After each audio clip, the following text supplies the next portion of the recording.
All right, guys, we got this. Let's go. Gun wide trip sweep. Pros X go. On one. On one. Ready? Ready.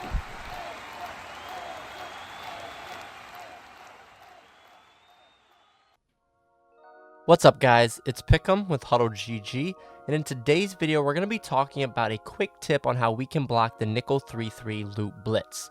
Now, for those of you that played last year, this was very popular to start the year, but then they patched it, but it is back for Madden 24, and before we talk about how to block it, we got to talk about how it works.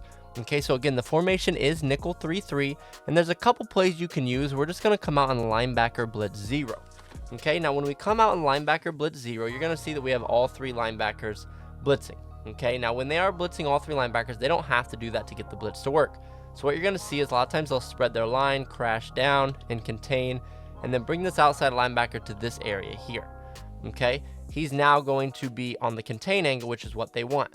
Okay, then you can zone off the other guy. This is typically going to be their user. Okay, so you'll see here they're only sending 4 people, but when they set it up this way, the guy off the left is going to loop around and sack us in the backfield very, very quick. Okay, and then if you start to figure out how to pick that up, what you're going to see is they can bring in both guys, right? So they'll bring in this outside linebacker and they'll bring in this outside linebacker, and this will still be their user in the middle. And now they're sending it off both sides, and you're going to have one of them or both come in at you. And again, it's just going to be very hectic and very hard to stop. Okay, so how can we pick this up? First thing you need to do is recognize and diagnose, are they blitzing off one side or are they blitzing off of both? Because we are going to have a few blocks if they're blitzing off one side, and then we'll have a couple if they're blitzing off of both. Okay, so first of all, if they are blitzing off of one side, okay, so if they are only sending the one guy, so let's just say they're sending the left guy here, and they bring this guy down to get him in the contain, we're going to have 2 ways we can block this, okay? The first one's going to be a little bit less consistent for us, but it's going to be quicker. So if you don't have a lot of time left on the play clock and you just need to make a blocking adjustment to try to pick this up, what you want to do is you want to ID the outside linebacker on the loop side. Okay, that's all we need to do. Again, this is not going to be 100%, but you can see there we were able to pick it up and give ourselves a little bit of time to make a read down the field. Okay, with blocking, and as we're talking about it throughout this video, the main thing we want to focus on is getting a hat on a hat. Okay, if we have a shed, we can't prevent sheds. Okay, that's just a rating thing, and there are times our linemen will get beat, but we don't want free runners at our quarterback. Okay, so you see here we double team the tackle, the outside guy on the right is picked up, and then they do a pretty good job on the loop on the left, right? Both of those guys are picked up. Now again, the D tackle splits our double team. That's something we have to deal with. Okay, now that's the first way that we can block it. Okay, very simple. All you need to do is ID one player. Like I said, that's not going to be the most consistent for you though when it comes to picking this up. So what we are going to do is, if they're just sending the one side, the most consistent way, it does take a little bit more. Again, this doesn't take blocking any extra people. You don't have to block a tight end or a running back. But what we're going to do is we're going to shift our line towards the blitz or towards the loop. We're going to ID that same outside linebacker on the loop side, and then we're going to double team the defensive tackle. Okay, now from here, it should pick it up a lot more consistent for us, and we're going to give ourselves time to step up in the pocket and make a throw down the field. Okay, so again, if we go to the replay real quick, you can see that we're going to pick this up, we're going to get a hat on a hat, and we're going to be in good position to make a throw down the field. Okay, so again, you see here, you do want to step up because your left guard is going to be responsible for getting the looper a lot of the times. And if you back up, he may not be able to get to that spot. So just make sure you step up into the pocket. But you can see everyone is picked up. We have plenty of time to step into this throw and make this throw down the field. Okay, now, like I said, if you start to pick that up, they're going to start trying to send pressure off both sides. Okay, now when they do that, we have to do things a little bit different. And with this, again, there's going to be 2 options. The first one's going to be a lot less consistent than the other. But it's going to allow us to send 5 out into the route combination. Okay, so if you don't want to block a tight end or a running back, what you can do is, if you shift towards one side, doesn't really matter. So let's just shift to the right. You're going to ID the outside linebacker to the same way you shifted, and then we're going to double team the backside defensive end.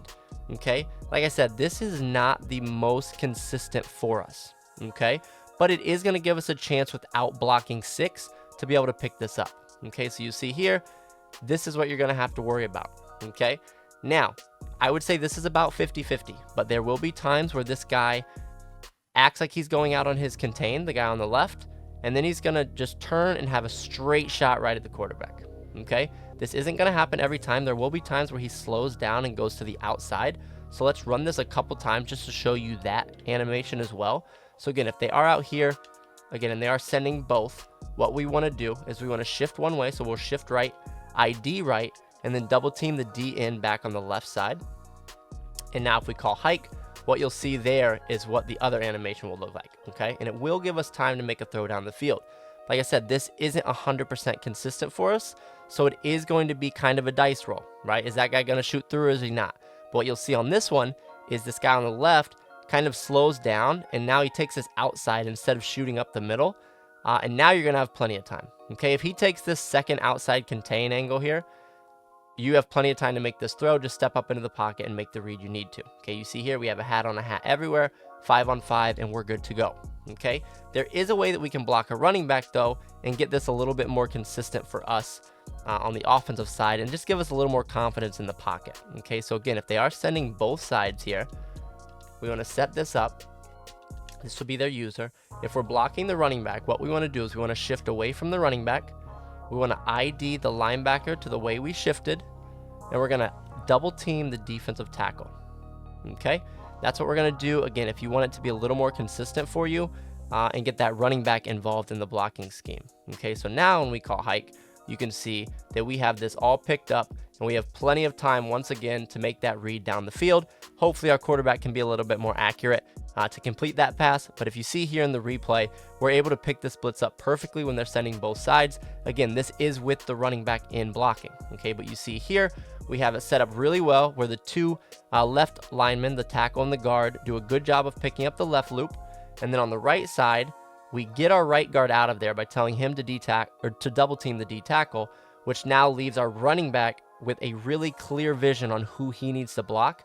And he's going to target this looper really well. And you can see he gets out here and he hits that number 31, that looper to the right.